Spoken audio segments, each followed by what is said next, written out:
വൈദ്യുതി എന്താണെന്നും അതിൻ്റെ അളവ് എന്താണെന്നും കഴിഞ്ഞ വീഡിയോയിൽ പറഞ്ഞായിരുന്നു. ഈ വീഡിയോയിൽ റെസിസ്റ്ററിനെക്കുറിച്ചും കപ്പാസിറ്ററിനെക്കുറിച്ചും സെമികണ്ടക്ടറിനെക്കുറിച്ചുമാണ് പറയുന്നത്. റെസിസ്റ്ററുകൾ വൈദ്യുതിയുടെ ഒഴുക്കിന് തടസ്സമുണ്ടാക്കുന്ന ഒരു ഉപകരണമാണ് റെസിസ്റ്റർ. ഇത് സാധാരണയായി കാർബൺ ഫിലിം, ക്രോമിയം, നിക്കൽ എന്നീ പദാർത്ഥങ്ങൾ ഉപയോഗിച്ച് നിർമ്മിക്കുന്നു. പ്രതിരോധം നൽകുന്ന കമ്പി ചുറ്റിയ റെസിസ്റ്ററുകളുമുണ്ട്. വൈദ്യുതി പ്രവാഹത്തിൽ റെസിസ്റ്റർ ഉണ്ടാക്കുന്ന രോധത്തെ ഓം എന്ന യൂണിറ്റിലാണ് അളക്കുന്നത്. ഇത് സൂചിപ്പിക്കുന്നതിന് ഗ്രീക്ക് അക്ഷരമായ ഒമേഗ ഉപയോഗിക്കുന്നു. വൈദ്യുതി പ്രവാഹത്തിൽ ഒരു റെസിസ്റ്റർ ഉണ്ടാക്കുന്ന രോധമനുസരിച്ച് അതിലൂടെയുള്ള വൈദ്യുതി പ്രവാഹത്തിൻ്റെയും വോൾട്ടേജിൻ്റെയും അളവിന് വ്യത്യാസം വരുന്നു. 220 ഓമുള്ള ഒരു റെസിസ്റ്ററിനെക്കാട്ടി രോധം 860 ഓമുള്ള റെസിസ്റ്റർ നൽകുന്നു. ഈ ചിത്രത്തിൽ കൊടുത്തിട്ടുള്ളതുപോലെ ഒരു 4.5V ബാറ്ററിയിൽ നിന്നുമുള്ള വൈദ്യുതി ഒരു 3V ടോർച്ച് ബൾബിലേക്ക് 10 ഓം, 18 ഓം, 22 ഓം എന്നീ റെസിസ്റ്ററുകൾ വഴി നൽകുക. ഓരോ റെസിസ്റ്ററിലും ബൾബിൻ്റെ പ്രകാശം ശ്രദ്ധിക്കുക. Colour code. ഒരു റെസിസ്റ്ററിൻ്റെ വാല്യൂ എങ്ങനെ കണ്ടുപിടിക്കാം? പുറമേയുള്ള കാഴ്ചയിൽ തന്നെ റെസിസ്റ്ററിൻ്റെ വാല്യൂ കണ്ടുപിടിക്കാൻ കഴിയും. റെസിസ്റ്ററിന് മുകളിൽ വിവിധ നിറങ്ങളിലുള്ള വരകൾ ഉണ്ടായിരിക്കും. ഓരോ വരയും നിറവും അതിൻ്റെ പ്രത്യേക സംഖ്യകളെ സൂചിപ്പിക്കുന്നു. ഇതാണ് റെസിസ്റ്ററിൻ്റെ കളർ കോഡ്. റെസിസ്റ്ററിന് മുകളിൽ 3 കളർ ബാൻഡുകൾ അടുത്തായും മറ്റൊരെണ്ണം അല്പം അകലെയായും കാണാം. ഇത് നാലാമത്തെ ബാൻഡ് സാധാരണയായി സ്വർണം, വെള്ളി നിറത്തിലായിരിക്കും. ഈ ബാൻഡ് വലതുവശത്ത് വരത്തക്ക വിധത്തിൽ റെസിസ്റ്റർ പിടിക്കുക. ഇടതുവശത്ത് നിന്നും ബാൻഡുകളെ 1, 2, 3, 4 എന്നീ ക്രമത്തിൽ എണ്ണുക. ഓരോ നിറത്തിനും തുല്യമായ അക്കം കൊടുത്തിട്ടുണ്ട്. ആദ്യത്തെ 2 ബാൻഡുകളുടെ അക്കങ്ങൾ ചേർത്തെഴുതുമ്പോൾ കിട്ടുന്ന സംഖ്യയെ മൂന്നാം ബാൻഡിൻ്റെ നിറത്തിന് സമമായ ഗുണനസംഖ്യ കൊണ്ട് ഗുണിക്കുക. അത്രയും ഓം ആയിരിക്കും റെസിസ്റ്ററിൻ്റെ വാല്യൂ. ഇനി റെസിസ്റ്ററിൻ്റെ നാലാമത്തെ ബാൻഡ് നോക്കുക. റെസിസ്റ്റർ ഒരു സർക്യൂട്ടിൽ ഘടിപ്പിക്കുമ്പോൾ അതിൻ്റെ രോധത്തിനുണ്ടാവുന്ന വ്യത്യാസമാണ് ഇത് സൂചിപ്പിക്കുന്നത്. ഇതിന് റെസിസ്റ്ററിൻ്റെ ടോളറൻസ് എന്ന് പറയുന്നു. ഒരു റെസിസ്റ്ററിൻ്റെ മുകളിൽ നാലാം ബാൻഡ് സ്വർണ്ണ നിറത്തിലാണെങ്കിൽ അതിൻ്റെ റെസിസ്റ്റൻസ് 5% വ്യത്യാസപ്പെടാനുള്ള സാധ്യതയുണ്ട്. വെള്ളി നിറമാണെങ്കിൽ ഇത് 10% ആയിരിക്കും. സർക്യൂട്ടുകൾ വരയ്ക്കുമ്പോൾ ഉപയോഗിക്കുന്ന റെസിസ്റ്ററിൻ്റെ ചിഹ്നമാണ് ഇത്. റെസിസ്റ്ററിൻ്റെ ആകൃതിയിൽ നിന്നും അതിൻ്റെ വോൾട്ടേജ് മനസ്സിലാക്കാം. വോൾട്ടേജ് എന്നത് വൈദ്യുതി കൈകാര്യം ചെയ്യുന്നതിനുള്ള ശേഷിയാണ്. സാധാരണയായി 1/4 watts, 1/2 watts, 1 watts, 2 watts, 5 watts, 10 watts എന്നീ തരത്തിൽ റെസിസ്റ്ററുകൾ ലഭിക്കുന്നതാണ്. സാധാരണ ഇലക്ട്രോണിക് സർക്യൂട്ടുകളിൽ 1/4 വാട്ട്സ് റെസിസ്റ്ററാണ് ഉപയോഗിക്കുന്നത്. Variable resistor. മുമ്പ് വിവരിച്ച റെസിസ്റ്ററുകളുടെ റെസിസ്റ്റൻസ് സ്ഥിരപ്പെടുത്തിയിരിക്കുന്നവയാണ്. ഇത് വ്യത്യാസപ്പെടുത്താൻ കഴിയില്ല. എന്നാൽ റെസിസ്റ്റൻസ് ആവശ്യാനുസരണം വ്യത്യാസപ്പെടുത്താവുന്ന റെസിസ്റ്ററുകളുമുണ്ട്. ഇവയാണ് വേരിയബിൾ റെസിസ്റ്റർ. രോധം നൽകുന്ന ഒരു ട്രാക്ക് ഇതിലുണ്ട്. ഈ ട്രാക്കിലൂടെ ഒരു വൈപ്പർ ഇടത്തോട്ടോ വലത്തോട്ടോ ചലിക്കാൻ കഴിയും. ട്രാക്കിൽ വൈപ്പറിൻ്റെ സ്ഥാനം അനുസരിച്ച് റെസിസ്റ്റൻസ് കൂടുകയോ കുറയുകയോ ചെയ്യുന്നു. റേഡിയോ, ടേപ്പ് റെക്കോർഡർ തുടങ്ങിയവയിൽ ശബ്ദം കൂട്ടുകയോ കുറയ്ക്കുകയോ ചെയ്യാൻ വേരിയബിൾ റെസിസ്റ്റർ ഉപയോഗിക്കുന്നു. വേരിയബിൾ റെസിസ്റ്ററിൻ്റെ ചിഹ്നം. റെസിസ്റ്ററിൻ്റെ സീരീസ് കണക്ഷൻ.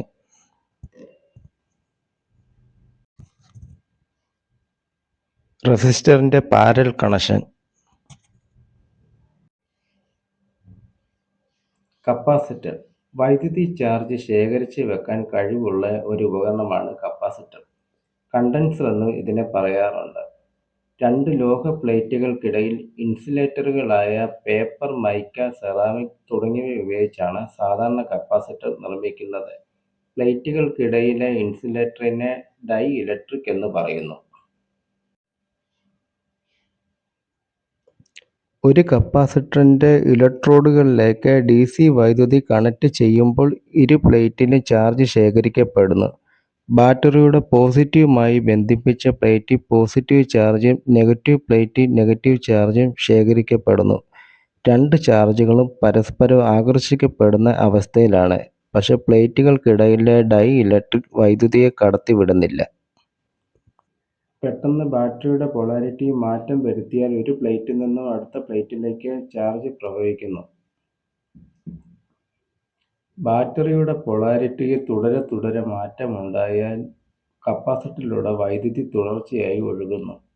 ഒരു കപ്പാസിറ്റർ ഡിസിയെ തടയുകയും എസിയെ കടത്തിവിടുകയും ചെയ്യുന്നു.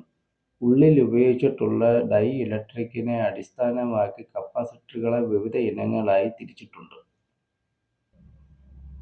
Paper capacitor, ceramic capacitor, silver mica capacitor, polystyrene capacitor, polyester film capacitor തുടങ്ങിയവ ചിലതാണ്. വൈദ്യുതി ചാർജ് ശേഖരിച്ചു വെക്കാനുള്ള കപ്പാസിറ്ററിന്റെ കഴിവിനെ കപ്പാസിറ്റൻസ് എന്ന് പറയുന്നു. ഇത് അളക്കുന്നത് ഫാരഡ് എന്ന യൂണിറ്റിലാണ്. ഇത് വലിയൊരു അളവായതിനാൽ പ്രായോഗിക ആവശ്യങ്ങൾക്ക് ഫാരഡിന്റെ അംശങ്ങളായ പൈക്കോഫാരഡ്, നാനോഫാരഡ്, മൈക്രോഫാരഡ് അല്ലെങ്കിൽ മ്യൂഫ് എന്നീ അളവുകളാണ് ഉപയോഗിക്കുന്നത്. കപ്പാസിറ്റൻസ് സാധാരണയായി കപ്പാസിറ്ററിന് മുകളിൽ എഴുതിയിരിക്കും. അല്ലാത്തപക്ഷം കളർ കോഡ് ഉപയോഗിച്ച് രേഖപ്പെടുത്തിയിരിക്കും. മുമ്പ് പറഞ്ഞ കപ്പാസിറ്ററുകൾ സർക്യൂട്ടിൽ ഘടിപ്പിക്കുമ്പോൾ പൊളാരിറ്റി പ്രത്യേകിച്ച് ശ്രദ്ധിക്കേണ്ടതില്ല. ഏത് തരം കപ്പാസിറ്റർ ഉപയോഗിക്കുമ്പോഴും അതിന്റെ വർക്കിംഗ് വോൾട്ട് ശ്രദ്ധിക്കേണ്ടതുണ്ട്. ഒരു നിശ്ചിത കപ്പാസിറ്ററിൽ പരമാവധി കൊടുക്കാവുന്ന വോൾട്ടാണ് വർക്കിംഗ് വോൾട്ട്. ഇതിൽ കൂടുതലായ കപ്പാസിറ്റർ നാശമായി ഷോർട്ട് സർക്യൂട്ട് ഉണ്ടാകാൻ സാധ്യതയുണ്ട്. Electrolytic capacitor. കനം കുറഞ്ഞ ലോഹത്തകിടുകൾ പ്ലേറ്റായും പേസ്റ്റ് രൂപത്തിലുള്ള രാസവസ്തുക്കൾ ഡ്രൈ ഇലക്ട്രിക്കായും ഇതിൽ ഉപയോഗിക്കുന്നു. കപ്പാസിറ്ററുകളുടെ കപ്പാസിറ്റൻസ് വളരെ കൂടുതലായിരിക്കും. കപ്പാസിറ്റൻസ് വർക്കിംഗ് വോൾട്ട് കപ്പാസിറ്ററിന്റെ മുകളിൽ രേഖപ്പെടുത്തിയിരിക്കും. ഇലക്ട്രോലൈറ്റിക് കപ്പാസിറ്ററുകൾ ഉപയോഗിക്കുമ്പോൾ പൊളാരിറ്റി ശ്രദ്ധിക്കേണ്ടതുണ്ട്. പൊളാരിറ്റി കപ്പാസിറ്ററിന് മുകളിൽ അടയാളപ്പെടുത്തിയിരിക്കും. കൂടാതെ നീളം കൂടിയ ടെർമിനൽ പോസിറ്റീവ് എന്നും ചെറുത് നെഗറ്റീവ് എന്നും മനസ്സിലാക്കേണ്ടതാണ്. 470 മ്യൂഫ് 25V എന്നൊരു കപ്പാസിറ്ററിന്റെ മുകളിൽ രേഖപ്പെടുത്തിയാൽ അതിനർത്ഥം ഇതിന്റെ കപ്പാസിറ്റൻസ് 470 MFT ആണെന്നും പരമാവധി 25 വോൾട്ട് വൈദ്യുതിയുള്ള സർക്യൂട്ടിൽ ഇത് ഉപയോഗിക്കാം എന്നുമാണ്. ഇലക്ട്രോലൈറ്റിക് കപ്പാസിറ്ററുകളുടെ ചിഹ്നങ്ങൾ. രണ്ട് തരം electrolytic capacitor. Variable capacitor. Capacitance ആവശ്യാനുസരണം വ്യത്യാസപ്പെടുത്താവുന്നവയാണ് വേരിയബിൾ കപ്പാസിറ്റർ. സ്ഥിരമായി ഉറപ്പിച്ച ഒരു സെറ്റ് ഇലക്ട്രോഡുകൾക്കിടയിലൂടെ മറ്റൊരു സെറ്റ് ഇലക്ട്രോഡുകൾ ചലിക്കുന്നു. രണ്ട് സെറ്റ് ഇലക്ട്രോഡുകൾ ഏറ്റവും അടുത്തായിരിക്കുമ്പോൾ കപ്പാസിറ്റൻസ് കൂടുതലും അകന്നിരിക്കുമ്പോൾ കുറവും ആയിരിക്കും. റേഡിയോ ട്യൂൺ ചെയ്യുന്നതിനായി ഉപയോഗിക്കുന്ന ട്യൂണിംഗ് ഗാങ്, കണ്ടൻസർ, ട്രിമ്മർ, പാഡർ തുടങ്ങിയവ വേരിയബിൾ കപ്പാസിറ്ററുകളാണ്. വലത് സൈഡിൽ കാണുന്നത് വേരിയബിൾ കപ്പാസിറ്റർ ചിഹ്നം. കപ്പാസിറ്ററിന്റെ പാരലൽ സീരീസ് കണക്ഷൻ.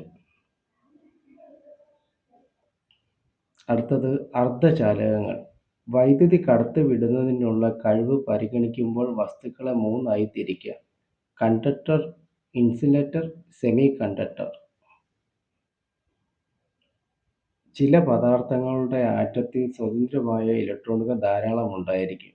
ഈ ഇലക്ട്രോണുകൾ വൈദ്യുതിയുടെ ഒഴുക്ക് എളുപ്പമാക്കുന്നു. ലോഹങ്ങളെല്ലാം ഈ വിഭാഗത്തിൽ പെടുന്നു. സ്വർണം, വെള്ളി, ചെമ്പ് തുടങ്ങിയവ വൈദ്യുതിയുടെ നല്ല ഒരു കണ്ടക്ടറുകളാണ്. ഇൻസുലേറ്റർ. ഇൻസുലേറ്ററുകളായ വസ്തുക്കളുടെ ആറ്റത്തിൽ സ്വതന്ത്ര ഇലക്ട്രോണുകളുടെ എണ്ണം വളരെ കുറവായിരിക്കും. ഇത്തരം ആറ്റങ്ങൾ വൈദ്യുതിയുടെ ഒഴുക്ക് അനുവദിക്കുന്നില്ല. ഇത്തരത്തിൽ വൈദ്യുതി പ്രവാഹത്തെ തടയുന്ന വസ്തുക്കളാണ് ഇൻസുലേറ്റർ. പ്ലാസ്റ്റിക്, റബ്ബർ, ഉണങ്ങിയ തടി, ഗ്ലാസ് തുടങ്ങിയവ ഇൻസുലേറ്ററുകളാണ്. Semi conductor. ഇലക്ട്രോണിക്സിൽ അർദ്ധചാലകങ്ങൾക്ക് വളരെയേറെ പ്രാധാന്യമുണ്ട്. ഇവ കണ്ടക്ടറിനും ഇൻസുലേറ്ററിനും ഇടയിൽ പ്രവർത്തനം നടത്തുന്നു. ജെർമേനിയം, സിലിക്കൺ എന്നീ പദാർത്ഥങ്ങളാണ് സാധാരണയായി സെമി കണ്ടക്ടർ നിർമ്മിക്കുന്നതിന് ഉപയോഗിക്കുന്നത്. ഇവയ്ക്ക് രണ്ടിലും ആറ്റത്തിലെ ബാഹ്യ ഷെല്ലിൽ 4 ഇലക്ട്രോണുകൾ വീതമാണുള്ളത്. ശുദ്ധമായ രൂപത്തിൽ ജെർമേനിയം സിലിക്കണും വളരെ നേരിയ തോതിൽ മാത്രമേ വൈദ്യുതി കടത്തിവിടുകയുള്ളൂ. ഈ പദാർത്ഥങ്ങളിൽ ആർസെനിക്, ആന്റിമണി, ബോറോൺ, ഇൻഡിയം തുടങ്ങിയവയിൽ ഏതെങ്കിലും പദാർത്ഥം വളരെ ചെറിയ തോതിൽ ചേർത്താണ് സെമികണ്ടക്ടർ വസ്തുക്കൾ നിർമ്മിക്കുന്നത്. സെമികണ്ടക്ടറുകൾ സാധാരണയായി 2 തരമുണ്ട്: P type, N type. P N junction, ഗോസ് ജംഗ്ഷൻ അല്ല, പി-എൻ ജംഗ്ഷൻ.